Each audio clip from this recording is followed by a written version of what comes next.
स्वाभिमान दिव्यांग भवन याचं कालच उद्घाटन झालं आहे आणि त्याचा आढावा दिव्यांग सेनेतर्फे आज आम्ही इथे घेतलेला आहे। इथं ज्या सोयीसुविधा आहेत याचा आढावा इथं योग्य प्रकारे घेण्यात आलेला आहे आणि काही सूचना इथे काही करण्यात आलेल्या आहेत की जेणेकरून दिव्यांगांना जास्तीत जास्त नवीन अल्ट्रा मॉडर्न फॅसिलिटीजचा लाभ कसा घेता येईल या दृष्टीने आमचा प्रयत्न आहे। त्याचबरोबर इथे दिव्यांग भवनात माननीय नेर साहेब असतील किंवा बाकीचे कर्मचारी असतील त्यांची आम्हाला साथ कशी लाभू शकते आणि जास्तीत जास्त दिव्यांगांपर्यंत आम्ही कसं पोहोचू शकतो याबद्दल आमचे सगळ्यांचाच प्रयत्न राहील। आणि एक सर्वसमावेशक असं हे जे दिव्यांग भवन आहे महाराष्ट्राची शान आहे खरं तर आणि महाराष्ट्राच्या दिव्यांगांचं एक मंदिर आहे त्याचं पावित्र्य तसंच कसं राखलं जाईल आणि ते योग्य प्रकारे पूर्ण भारतात एक वेगळ्या दृष्टीने कसं बघितलं जाईल या दृष्टीने आम्ही सगळेजण याच्यात प्रयत्न करणार आहोत आणि या सगळ्यांची आम्हाला साथ लाभणार आहे। त्याबद्दल मी नाशिक मनपाचं परत एकदा अभिनंदन करतो। शिवसेना जिल्हा प्रमुख दिव्यांग सेना आज आम्ही 29 एप्रिल 2025 रोजी नेर साहेबांना एक निवेदन दिलं। त्या निवेदनात त्यांना सूचित करण्यात आलं का 10 दिवसाच्या आत जर कार्यालय चालू नाही झालं दिव्यांग अटल भवन तर आम्ही मोर्चा काढणार आहे। तर त्यांनी शिवसेनेची धास्ती घेऊन हे कार्यालय लवकरात लवकर चालू केलं। काल त्याचं 13 तारीख होती, काल 13 तारखेला त्यांनी कार्यालयाचं ओपनिंग घेतलं। आज जेव्हा आम्ही सर्व दिव्यांग इथे आलो तेव्हा आम्हाला काही गोष्टी निदर्शनास दिसल्या का इथे पहिली गोष्ट तर व्हीलचेअर नाही आहे। दिव्यांग हा व्हीलचेअरशिवाय कुठे येऊ शकत नाही।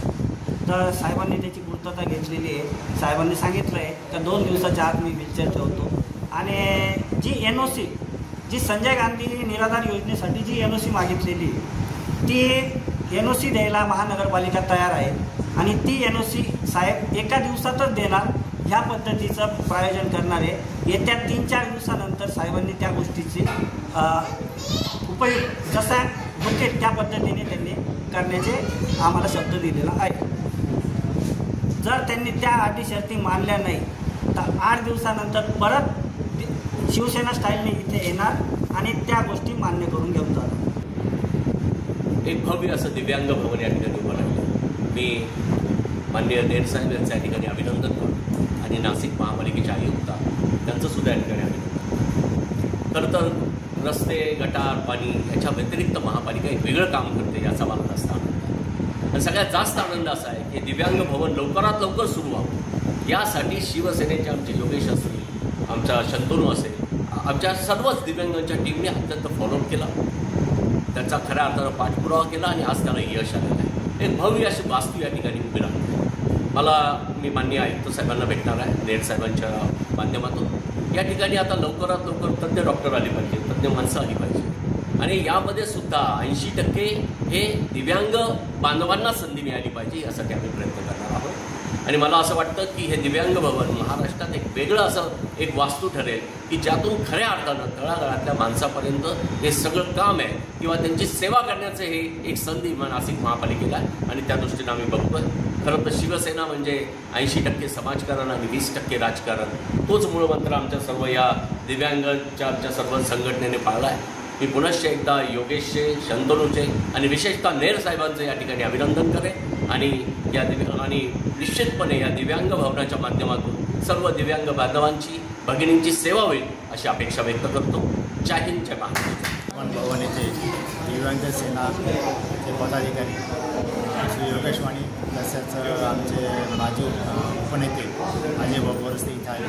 त्यांनी भेट दिली आणि आमचा कामकाजाचा आढावा पण घेतला आणि एक आम्हाला काही सूचना पण केल्या आणि तसं यांनी एक निवेदन दिलेलं आहे। त्याच्यामध्ये काही त्यांचे प्रश्न आहेत ते त्यांनी मांडलेले आहेत। मी नक्कीच ते मान्य आयुक्तासमोर ते मांडेल की याच्या या सूचनांचं ना त्याचं पालन झालं पाहिजे किंवा ते सुटल्या पाहिजे किंवा ते सॉल्व झाले पाहिजे। तसं त्याच्यामध्ये 1 ते 12 योजना आमच्या राबवल्या जातात। आता आमचे नियोजन असं आहे की ह्या ज्या योजना आहे हे आम्हाला ऑनलाईन करायचे।